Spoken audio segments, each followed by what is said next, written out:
Kanglaicha Punamak in Mamangi video the Hagibido, Raman Nakok Napi Pae Habita Nala Ani and Habito, she did Nan Baganetreco, Pura Ayuraman and Tolego. According to a Kugi and the talk about Toto and whom she died. Stay the Pura exposed Doctore Ramato Kanantanati, a Koini, Maniput, Wine, Honor, you say a Koini Abbasi, a Tolego. Kanano do ay napandasudum maming view ko. Moy nagagi moy krapagi ba kuki krapab do sarana to thadok naraganda. Kogi nagagi moy taru madi thadorokte. Ado moy thadorok na dum khudakta hat kreb su khange. Adugi matungda sina phange. Sina phangba nongan ba toksin ba coming operation amada phange mo hajinare ko. Karigumba kuki moy alimoriba mising to thadomdraba chira sudum adugi masado phangoi ko ekoi masabokda sema pirakpada haibadi am nuaite awat pado sa semaga khra hapsalak posu oiramba yai sajau ga semaga ko adusu oiramba yai haibadi somna kana thonga tangkhai bije thokre me thonga tangkhai bije thokramina dum khra walang mane ba soidana ke aduna ne moy yam koina DNA ga TS tawdna tawnari do dugini nadlam dadi tawrmoida ko adudasu dum hapet sabet khangba ho bai betare mogi arobli chatto adagi mu second step tana mu nagagi chinausing maitai chinausing na chatpa yadraga su kogi kuki sing sidati dum free da kogi tapakta lakpa yare kaina hairaga su ko koina di national highway chatpa phangda bai tar sina mu number 2 point ni koi chatraga su modi chalanda yade modi kare soiba ngamba yade mogi tamdi protection pi ni hagi bedo kanano dum khanbiru ko mogi tamdi ngak sen adum tawsu tawgi ko dagi mogi khulai baiba nagashi nausing da kapsal lurga palaga lakhiba jingdo operation do laima khongda tawne tawbodagi ngamdadana rimster refer to rokpada nyota nei ko ado adum ngasi numdang puthu ani ga na modi pau phatana phauna ra dum puthoki ko yam strict oidro ado operation loibogdi thambi oidu ne ba natra operation mai operation se loran maru se pal masada lai sitindi lokthokhi he ga na haibadu ne ba ko ado lokthok puthoki ga haibadu ne ba ado gi aya badu ni ko piri do kanano dum khambiro third step UPSC angang khara laitamba parkha exam pi bachalu badu halakpada kampu pi da chakada badu prak tayaidana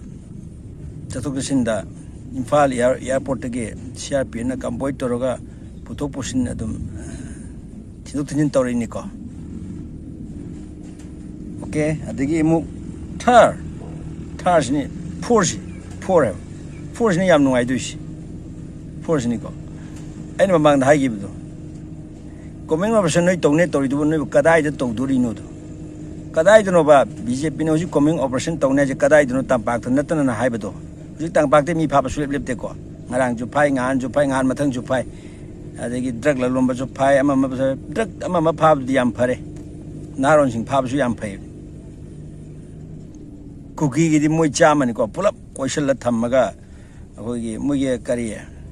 korfa nungwa ga anaconda ga ju yorokti ni ko anaconda ga ju ga yoksel di padam ni kobra nungwa ga lo yauraga moina tawne na tawar kanda moi phar je moi mi si yame moi mi chamung ni ko koisal thami je kenep b ne adudagi KRA ne UK ne moi mam si moi lanmi ge moi pulap moi si chamung ne kang popida romda toromis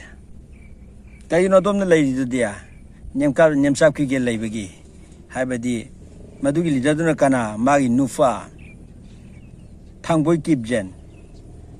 thang gaide haibni my alliance thangboy kibjen je ma lay bagi matung inerimi lariendo lay ramina chegi poto matung ina da yada lai matung nga in medo in da yada mo illa le mane ado coming option to sele mo me ko sele thame hare kana thado ino kana thado ke da yaw bu thado no hona kana yaw ge nem chap ge na athu badama tha launa chief minister phone to sele ga sai gi assam rifle gi dg adudagi akoi leima khongdagi GOC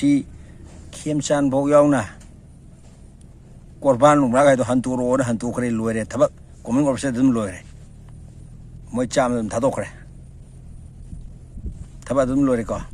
adi kana no mi rum khangna ra se ya mahai ro ga khoju phatap ta nam ni sha khangna se manipur thugai na hone je kana no se dum khangna se sina ne me nai do nemcha ki jen do kan de ba ma mu thabak koi na nam ne ba mai athu kai lak boda magi nu pa do te thangboi do mai nu pa do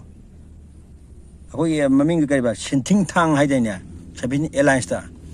ma wena dum mathang de di deputy chief minister mo do pisang ro wa do koi na nam ne chief minister we pige su yai da hai de mo kemchan do yawje draga su ko ma su chamna dum nuai na lejena ba ko kemchan do yawje draga su dare dum pisang ro chief minister pisang mi ro deputy chief minister do na kana kemchan do pibi ro jan kitang tabiu akoi gi maite gi chinau sing akoi gyan ta dra ga di ko ado ta da su yai ke su gai di adum ka ta da su ke su gai di dum plop simin ne jai ni dum simin re lore ke su gai di gen ai khadang hingo ga te nang khadang hingo ga ba na te ado plop simin ne jai simin re lore ke manipur gi chief minister nung deputy chief minister loi tok se govindas kai do kari mana habdu ba akoi dg unore ad phar roi hairi ega na mana nang order to dg duna kano ge adu ge manipur ge dg duna nang order to na tra nang order to ra ba noina government pai do kan da wa ne mi kuki gi ejeni mi noina phammi do karim te to bungam chadra ba ado somna transfer thadok thajin kharagi angang gi wanong wasat kharagi department phagi thikba dar thika to bagi phami ba noi phami do kuki as a agent amona adu yadaba numit nong sum lokthok pi hidori tawrisi ludra adu hoi tawse akoi na habe yade ha ga nang sum lokthok pi hidori ba adu ko akoi myam se punna mu yingminar si ko ai lo senjare yam sang dawjaro akoi myam se punna yingminar se ba ko ado ita de center na kholi ba angka je te kem na te hoji meite de toromba lan de gi hoji naga do wonsal li se te kem de gi na te meite ga naga ga di meite ga kugi ga di yam na chap chap dem koi grab ama to re ba koi leifam chapam si chap chap ma ye khal loi re buffer zone ga thami do ye thok po loi re ba aduna kuki no sing naga ga di buffer zone yek na dri yek thok na dri adugi yek thok na bagi damak to hoji la ne tawrisi naga ga kuki ga gi nei buffer zone yek dri adu ne ba tawrisi adu buffer zone si yek pa loi bada mathang dana amuk BJP na amuka halaktana manipur government pai graba matam do da sungsoi soi na khanga kane ba amisa na Jammu Kashmir da sar thongna thugai bagum na chap same situation da same condition da adum manipur so thongna thugai gane mase soidru wafam ni madu tadri bo bane ba moina silise madu da karim ta madu gi tung do what happen gaina kari work pu ya ge naina bajana te yam nungari jani som yengsi mikap tho ga sum haiba sum phagi manjale ba ko manipur kanji ga ngam khai kai me yar ga phagi manjale mayai da tuang ga mayai da pham ga yanglen suru thudir pa kambu je moi hana akoi parata mi da ya roi ba moi tambi da ga akoi na lawr ba kaim gana roi moi na nemi kalise correct call to we record lai da bane husik according to newspapers sing gi